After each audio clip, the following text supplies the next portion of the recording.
Hello दोस्तों, स्वागत है आपका अपने यूट्यूब चैनल हरियाणा कुंजी पर। दोस्तों, एक और बेहतरीन क्लास के साथ आपके सामने हम 30 महत्वपूर्ण क्वेश्चन लेके आए हैं। दोस्तों, ये क्वेश्चन आपके टेस्ट को चेक करेंगे और दोस्तों आपको कोशिश करना कि ज़्यादा से ज़्यादा इसमें क्वेश्चन ठीक हो। मॉडरेट लेवल ही रहेगा दोस्तों आज के क्वेश्चनों का हमारा। करते हैं दोस्तों स्टार्ट अपने पहले क्वेश्चन से। हमारा पहला क्वेश्चन रहेगा दोस्तों, हरियाणा वन विकास निगम की स्थापना कब हुई थी? ऑप्शन है दोस्तों 1957, 1968, 1966, 1989। दोस्तों, बात की जाए हरियाणा वन विकास निगम की तो इसकी स्थापना की हुई थी तो दोस्तों 1989 के अंदर हुई थी। ठीक है दोस्तों, इसके अलावा बात की जाए दोस्तों हमारे पास 1966 में हरियाणा का गठन होता है। इसके अंदर दोस्तों 7 जिले बनाए जाते हैं। 1968 की बात की जाए दोस्तों 1968 से 1970 के बीच में जो भेड़ प्रजनन केंद्र है हिसार के अंदर उसकी स्थापना होती है। चलते हैं दोस्तों अपने अगले क्वेश्चन पे।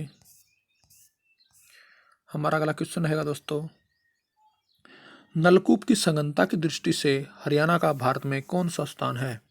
ऑप्शन रहेगा दोस्तों पहला, दूसरा, तीसरा, चौथा।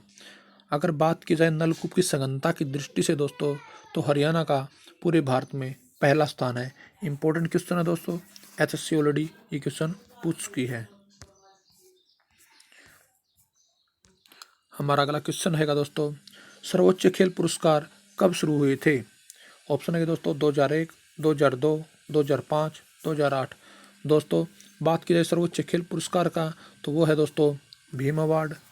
और भीम अवार्ड की जो शुरुआत हुई थी दोस्तों वो हुई थी 2001 से। इम्पोर्टेंट है दोस्तों, पूछा जा सकता है आपसे कभी भी। हमारा अगला क्वेश्चन रहेगा दोस्तों, सीआर कहाँ स्थित है? ऑप्शन है दोस्तों कुरुक्षेत्र, फरीदाबाद, रोहतक, गुरुग्राम। दोस्तों, बात की जाए सलीम अली पक्षी विहार की तो ये रहेगा दोस्तों हमारे पास गुरुग्राम के अंदर। दोस्तों, बात की जाए इसकी स्थापना की दोस्तों इसकी स्थापना हुई थी दोस्तों 1971 के अंदर। 1972 के अंदर दोस्तों इसको पक्षी विहार का दर्जा दिया गया था। इसके अलावा बात की जाए इसको राष्ट्रीय उद्यान की तो इसको राष्ट्रीय उद्यान बना था दोस्तों 1991 के अंदर। दोस्तों, सलीम अली पक्षी विहार का को हम सुल्तानपुर पक्षी विहार के नाम से भी जानते हैं। इम्पोर्टेंट है दोस्तों, एचएससी से बार बार क्वेश्चन पूछती है। ठीक है दोस्तों, चलते हैं अपने अगले क्वेश्चन पे।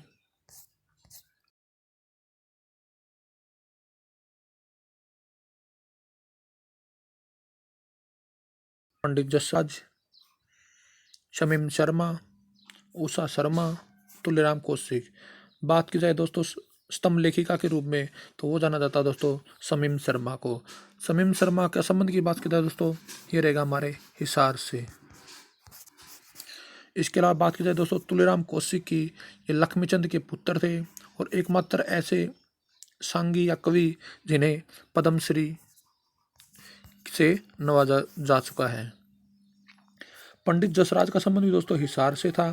और दोस्तों, बात करें इनके करंट अफेयर की तो इनसे महत्वपूर्ण दोस्तों क्षुद्र ग्रह का नाम पंडित जसराज के नाम पे रखा गया है।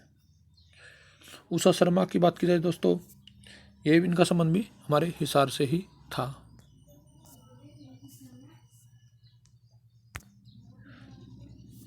डॉक्टर नानकचंद की किस कहानी के लेखक हैं? डाकी डाबखाना, माधुरी मदहोश, कुंजी लड़की बहादुरी। दोस्तों, बात की जाए डॉक्टर नानकचंद द्वारा लिखित कहानी की तो वो थी दोस्तों डाकी डाबखाना। ये हरियाणा की दोस्तों दूसरी कहानी भी थी। पहली कहानी की बात की जाए दोस्तों वो थी हमारे पास लड़की की बहादुरी। ये लिखी गई थी दोस्तों माधव प्रसाद मिश्र द्वारा, जिसका संबंध अम्बाला से रहेगा।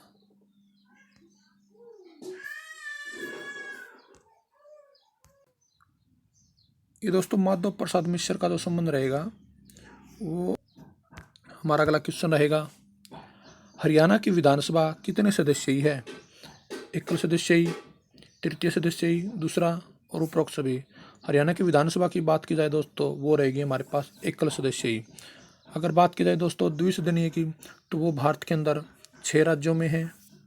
ठीक है दोस्तों, पहले 7 राज्यों में होती थी लेकिन 31 अक्टूबर 2019 के बाद में ये हमारे पास 6 राज्यों में रहेगी, क्योंकि जम्मू कश्मीर का जो पुनर्गठन किया गया था। चलते हैं दोस्तों अपने अगले क्वेश्चन पे। हमारे पास अगला क्वेश्चन रहेगा दोस्तों, सलामती परियोजना कब शुरू की गई? ऑप्शन है दोस्तों 19 मार्च 2016, 28 मार्च 2017, 8 जून 2018 और 8 मार्च 2019। दोस्तों बात करें सलामती योजना की तो ये स्टार्ट हुई थी दोस्तों 29 मार्च 2016 को। अब बात की जाए दोस्तों सलामती योजना स्टार्ट क्यों की गई थी? ये दोस्तों स्टार्ट की गई थी महिलाओं के लिए, जो गर्भ निरोधक इंजेक्शन होते हैं उनका यूज़ करने वाला हरियाणा पहला राज्य बना था। दोस्तों इम्पोर्टेंट क्वेश्चन रहेगा। चलते हैं अपने अगले क्वेश्चन पे। हमारा अगला क्वेश्चन रहेगा दोस्तों, स्वयं सिद्धा योजना किससे संबंधित है? ऑप्शन रहेगा दोस्तों बच्चों से, महिलाओं से, फौजियों से, स्कूल से। अगर स्वयं सिद्धा योजना की बात की जाए तो उसका जो संबंध रहेगा दोस्तों वो रहेगा महिलाओं से। क्या थी दोस्तों स्वयं सिद्धा योजना? ये एक सेकंड दोस्तों, स्वयं सिद्धा योजना थी दोस्तों स्वयं समूह के औरतों के लिए। और दोस्तों इसकी जो शुरुआत हुई थी वो हुई थी हमारे पास 2002 के अंदर। हमारा अगला क्वेश्चन रहेगा दोस्तों, बाड़मेर ने हरिश्चरित को किस भाषा में लिखा था? ऑप्शन रहेगा दोस्तों हिंदी, उर्दू, फारसी, इनमें से कोई नहीं। दोस्तों बात की जाए बाणभट्ट की, वो राजा हर्षवर्धन के जो प्रधानमंत्री कह सकते हैं हम, प्रधानमंत्री थे या फिर उनके राज्य कवि कह सकते हैं हम। अब बात की जाए दोस्तों उन्होंने जो हरिश्चरित लिखी थी वो लिखी थी दोस्तों संस्कृत में। ठीक है दोस्तों, तो इसका आंसर रहेगा हमारे पास कोई नहीं। संत गरीबदास किसके उपासक थे? ऑप्शन है दोस्तों दीपचंद बैमन, जोगीराम मुंशी, लक्ष्मीचंद, निर्गुण राम। दोस्तों संत गरीबदास की बात की जाए तो वो थे निर्गुण राम के उपासक थे। इंपॉर्टेंट क्वेश्चन रहेगा दोस्तों।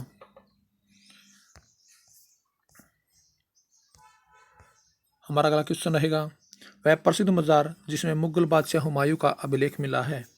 ऑप्शन है दोस्तों मीर शाह मजार, शेख कलंदर दरगाह, उपरोक्त दोनों और शेख चिली का मकबरा। दोस्तों बात की जाए हमारे पास हुमायूं के अभिलेख की तो मिला है दोस्तों फतेहाबाद के अंदर, और फतेहाबाद के अंदर एक मजार है दोस्तों मीर शाह की मजार। कहा जाता है दोस्तों जब 1540 के अंदर हुमायूं है वो बिलग्राम का युद्ध हार जाता है, उसके बाद में अपनी जान को बचाने के लिए वह पंजाब की ओर भागता है। तो रास्ते में वह फतेहाबाद के अंदर रुकता है और वहीं पर ही अब एक मजार का निर्माण करवाता है। ठीक है दोस्तों, अब बात की जाए दोस्तों शेख चिल्ली के मकबरे की। शेख चिल्ली का मकबरा है दोस्तों थानेसर के अंदर, जो इसको जो राष्ट्रीय धरोहर के रूप में शामिल किया है दोस्तों वो 1958 के अंदर। चलते हैं दोस्तों अपने अगले क्वेश्चन पे। हमारा अगला क्वेश्चन रहेगा दोस्तों, हरियाणा के किस जिले को सैनिकों का घर कहा जाता है? ऑप्शन रहेगा दोस्तों भिवानी, रेवाड़ी, अंबाला, कुरुक्षेत्र। सैनिकों के घर के बारे में बात की जाए दोस्तों वो रहेगा हमारे पास रेवाड़ी। अगर शहीदों का शहर की बात की जाए दोस्तों वो रहेगा हमारे पास झज्जर। अगर दोस्तों अमर शहीदों का बात की जाए तो दोस्तों हमारे पास, या फिर कहते हैं कि 1857 की क्रांति में सबसे ज़्यादा जो सेनानियों ने भाग लिया था दोस्तों वो लिया था भिवानी के सेनानियों ने।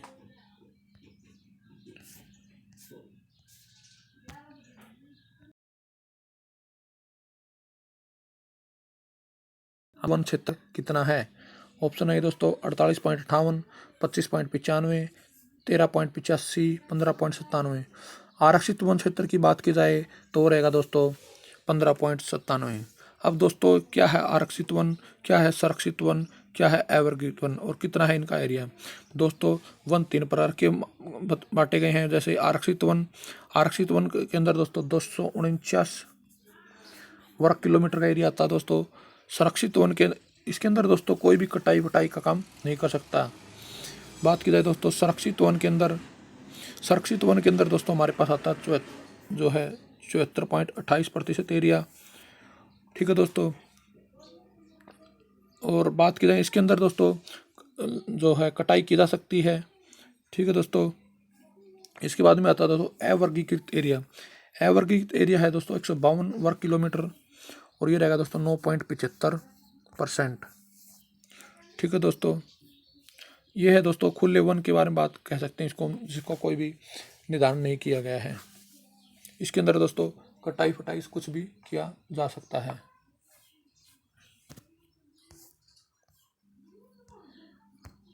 हमारा अगला क्वेश्चन रहेगा दोस्तों, किस अनुच्छेद में कहा गया है कि पंजाब हरियाणा की सांझी हाई कोर्ट होगी? ऑप्शन है दोस्तों अनुच्छेद 20, अनुच्छेद 21, 14 अनुच्छेद और 48 अनुच्छेद। पंजाब व हरियाणा की सांझी हाई कोर्ट की बात की जाए तो उसका जिक्र है दोस्तों अनुच्छेद 21 के अंदर। अब बात करते हैं दोस्तों अन्य अनुच्छेदों की। अनुच्छेद दोस्तों बात की जाए हमारे पास 7 की, तो दोस्तों 7 में बताया गया है कि राज्य में जो मौजूद है 11 राज्यसभा की सीटें, उनके सदस्यों की किस तरह से बांट होगी। दोस्तों बात की जाए अनुच्छेद 8 की, तो अनुच्छेद 8 में बताया गया दोस्तों चुनाव का जो तरीका है वो कैसा होगा। बात की जाए दोस्तों अनुच्छेद 9 की, तो अनुच्छेद 9 में दोस्तों लोकसभा के सदस्यों की स्थिति के बारे में बताया गया है। इसके अलावा बात की जाए दोस्तों एक महत्वपूर्ण अनुच्छेद की, वो है दोस्तों 135(3). इसके अंदर दोस्तों बताया गया है कि हरियाणा के अंदर कौन कौन से क्षेत्र शामिल किए जाएंगे। चलते हैं दोस्तों अपने अगले क्वेश्चन पे। हमारा अगला क्वेश्चन रहेगा दोस्तों,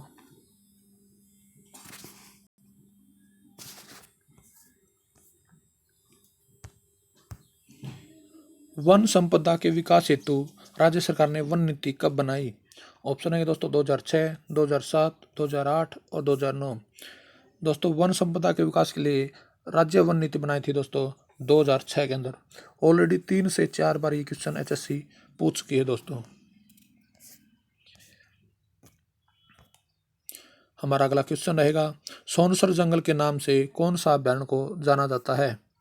ऑप्शन है दोस्तों छिलछिला वन्यजीव अभ्यारण्य, खपड़वास वन्यजीव अभ्यारण्य, सरस्वती वन्यजीव अभ्यारण्य और दोस्तों सुल्तानपुर वन्यजीव अभ्यारण्य।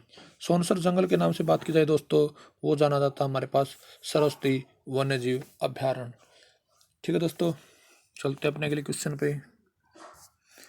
इसके अलावा बात की जाए दोस्तों सुल्तानपुर पक्षी विहार बताया था मैंने गुरुग्राम के अंदर है।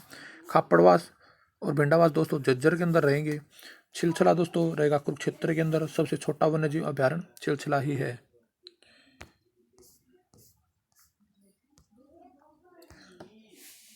हमारा अगला क्वेश्चन है, राज्य का बजट किसके नाम पर पेश किया जाता है? ऑप्शन है दोस्तों राज्यपाल, महाधिवक्ता, विधानसभा अध्यक्ष, मुख्यमंत्री। दोस्तों राज्य का जो बजट है वो हमेशा ही राज्यपाल के नाम से पेश किया जाता है। अब दोस्तों मैं राज्यपाल की थोड़ी डिटेल बता देता हूँ आपको, या इसके रिलेटेड कोई भी अनुच्छेद बता देता हूँ। जैसे दोस्तों अनुच्छेद 153 में दोस्तों बताया गया है कि राज्यों में राज्यपाल होगा।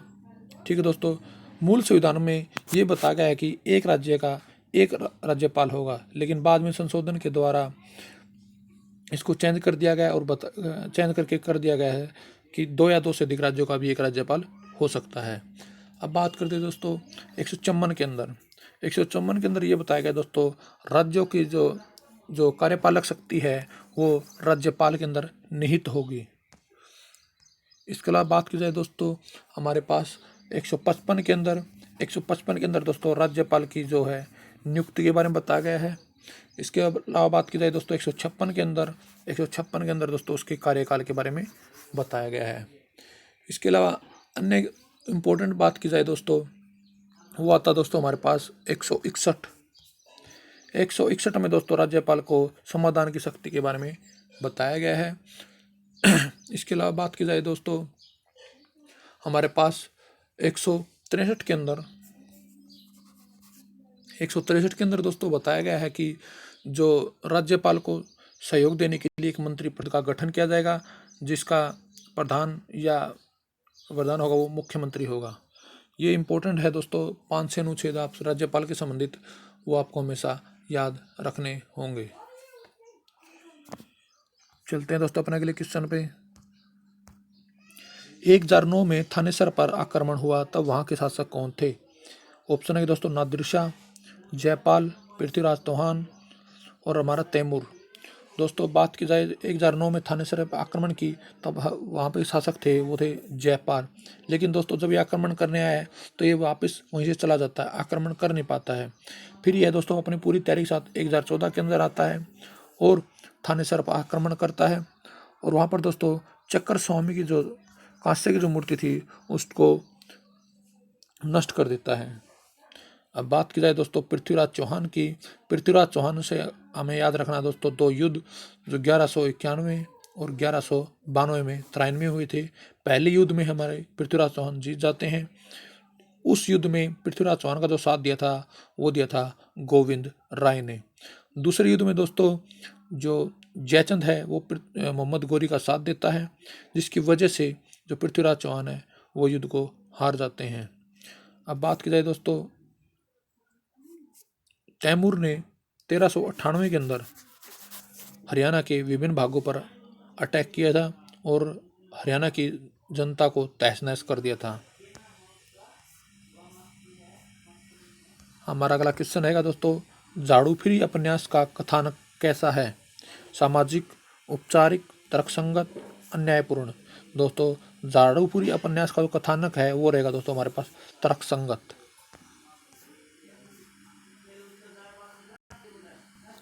हमारा अगला क्वेश्चन रहेगा दोस्तों नाथ परंपरा के जोगियों द्वारा अपनी प्रार्थना के लिए प्रयोग किए जाने वाला यंत्र कौन सा है? ऑप्शन है दोस्तों झांझ, चिमटा, मंजीरा, डमरू। इंपॉर्टेंट है दोस्तों, यहाँ से ऐसे कई बार क्वेश्चन बहुत ज़्यादा बार क्वेश्चन पूछती है। दोस्तों नाथ जोगियों के द्वारा जो प्रार्थना के लिए यंत्र जो प्रयोग किया जाता है वो रहेगा दोस्तों हमारे पास मंजीरा। इंपॉर्टेंट क्वेश्चन है दोस्तों। चलते हैं अपने अगले क्वेश्चन पे। हमारा अगला क्वेश्चन रहेगा जिला न्यायाधीशों की नियुक्ति कौन करता है? ऑप्शन है दोस्तों मुख्य सभापति, राज्यपाल और दोस्तों मुख्यमंत्री और न्यायाधीश। तो जिला न्यायाधीशों की नियुक्ति की बात की जाए दोस्तों वो करते हैं हमारे पास राज्यपाल। राज्यपाल कैसे करते हैं दोस्तों? राज्यपाल दोस्तों जिला न्यायाधीशों की जो नियुक्ति है वो जो है मुख्य न्यायाधीश की सलाह से कर सकता है। हमारा अगला क्वेश्चन रहेगा दोस्तों हर्षवर्धन ने हर्षसंवत की शुरुआत कब की थी? ऑप्शन है दोस्तों 647 में, 603 में, 606 में, 580 में।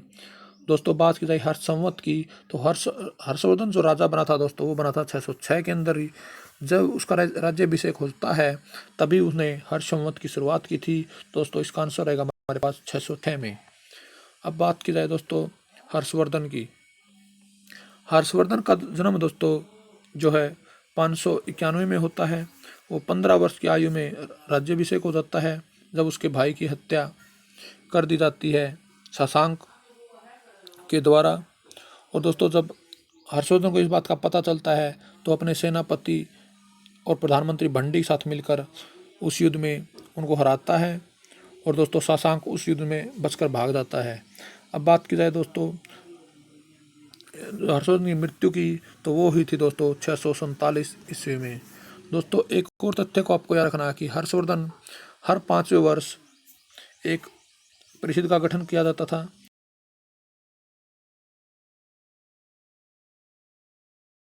भी गठन किया था वो प्रयाग के स्थान पर और उस प्रयाग जो मोक्ष परिषद था दोस्तों उसमें हर्षवर्धन ने अपना सर्व सब कुछ दान कर दिया था कपड़ों को छोड़कर। ठीक है दोस्तों चलते अपने अगले क्वेश्चन पे। हमारा अगला क्वेश्चन रहेगा दोस्तों 19वीं शताब्दी का पहला सफल स्वांग शिला सेठानी किसका था? ऑप्शन है दोस्तों हमारे पास बालकराम, मांगेराम, दीपचंद बहमन, नेतराम। दोस्तों या तो पूछा जाए आपके पास 19वीं शताब्दी का पहला सफल सांग की या वैसे भी सफल सांग की बात की जाए तो वो था दोस्तों शिला सेठानी और वो है तो दोस्तों पंडित नेतराम का। अब बात की जाए दीपचंद बहमन की दोस्तों इसको दोस्तों हरियाणा का कालिदास कहा जाता है। इसके अलावा बात की जाए दोस्तों इनके महत्वपूर्ण सांगों की तो है दोस्तों नल दमयंती, सोरठ, राजा हरिश्चंद्र। ये तीन दोस्तों आप अच्छी तरह से याद कर लेना। अगर बात की जाए दोस्तों पहले आधिकारिक संघी की, तो वो भी दोस्तों हरियाणा के पंडित दीपचंद बहमन ही थे। हमारा अगला क्वेश्चन रहेगा दोस्तों, रेवाड़ी में स्थित है मगरमच्छ प्रजनन केंद्र, चिंकारा प्रजनन केंद्र, दोनों, या मोर या चिंकारा प्रजनन केंद्र। दोस्तों बात की जाए रेवाड़ी के अंदर, तो दोस्तों वो रहेगा हमारे पास मोर व चिंकारा प्रजनन केंद्र। ये रहेगा दोस्तों हमारे पास झाबुआ के अंदर। चिंकारा प्रजनन केंद्र की बात की जाए दोस्तों कैरू के अंदर। मगरमच्छ प्रजनन केंद्र की बात की जाए दोस्तों बोर सोदान के अंदर रहेगा, कुरुक्षेत्र के अंदर। दोस्तों आपको यहीं पर ही समाप्त नहीं रहना, हर क्वेश्चन को आपको डिटेल में पता होना चाहिए। बात की जाए दोस्तों इनकी स्थापना की, जो मगरमच्छ प्रजनन केंद्र है इसकी स्थापना हुई थी दोस्तों 1981-82 के अंदर। ठीक है दोस्तों, जो चिंकारा प्रजनन केंद्र है उसकी स्थापना हुई थी दोस्तों 1985 के अंदर, और मोरवन चिंकारा प्रजनन केंद्र की स्थापना हुई थी दोस्तों 2011 के अंदर।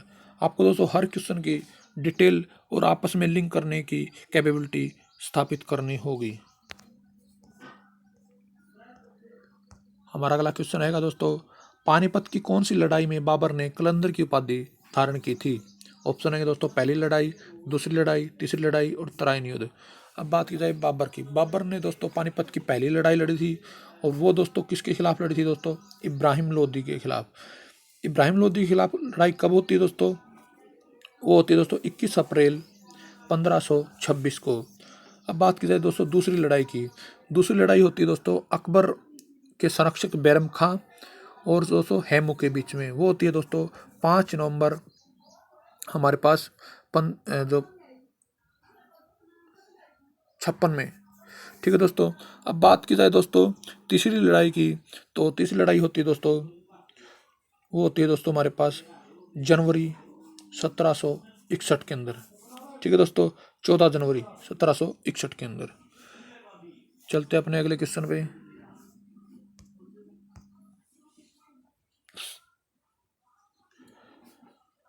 बालू के टीले की खुदाई का कार्य कब शुरू हुआ था? 1957, 1978, 1980, 1981। दोस्तों बालू का टीला रहेगा, ये रहेगा हमारे पास कैथल के अंदर। इसकी खुदाई का कार्य की बात की जाए दोस्तों, वो हुआ था 1977, 1978 के अंदर। दोस्तों खुदाई की किसने थी? वो की थी दोस्तों सूरज भान ने। अब दोस्तों खुदाई की थी तो कुछ मिला होगा, तो वो मिला था दोस्तों कांच की चूड़ियाँ व रंगीन या स्लेटी रंग के बर्तन। दोनों इंपॉर्टेंट है दोस्तों, पूछा जा चुका है। वह प्रसिद्ध स्मारक जो 1962 के में भारत चीन युद्ध से जुड़ा हुआ है, वो कौन सा है दोस्तों? रोहतक के अंदर, भिवानी के अंदर, रेवाड़ी के अंदर, गुरुग्राम के अंदर। दोस्तों बात की जाए 1962 में भारत चीन से युद्ध से जुड़ा हुआ स्मारक की, वो है दोस्तों रेवाड़ी के अंदर। नाम बात की जाए तो रे लांग झा स्मारक।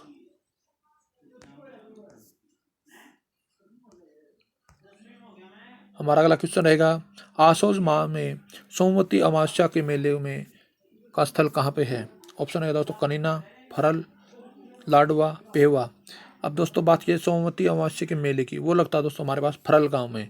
फरल गांव कहाँ पे है दोस्तों? ये रहेगा हमारे पास कैथल के अंदर। कैथल के अंदर एक और है दोस्तों 11 रुद्र शिव मंदिर, मंजी साहिब गुरुद्वारा।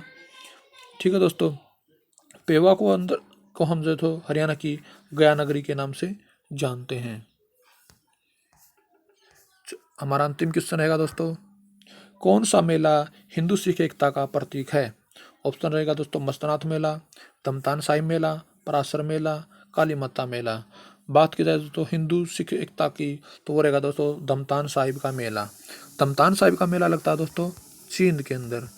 ठीक है दोस्तों, अब बात की जाए दोस्तों कौन से गुरु के लिए लगता है, तो वह है दोस्तों 9वें गुरु तेग बहादुर के लिए लगता है दोस्तों। पराशर का मेला दोस्तों लगता है हमारे पास करनाल के अंदर। मस्तनाथ का मेला लगता है दोस्तों हमारे पास रोहतक के अंदर। काली माता का मेला लगता है दोस्तों हमारे पास कालका के अंदर। और काली देवी का मेला की बात की जाए तो वो लगेगा दोस्तों हांसी के अंदर। आशा करता हूं दोस्तों आपको हमारे ये क्वेश्चन पसंद आ रहे होंगे।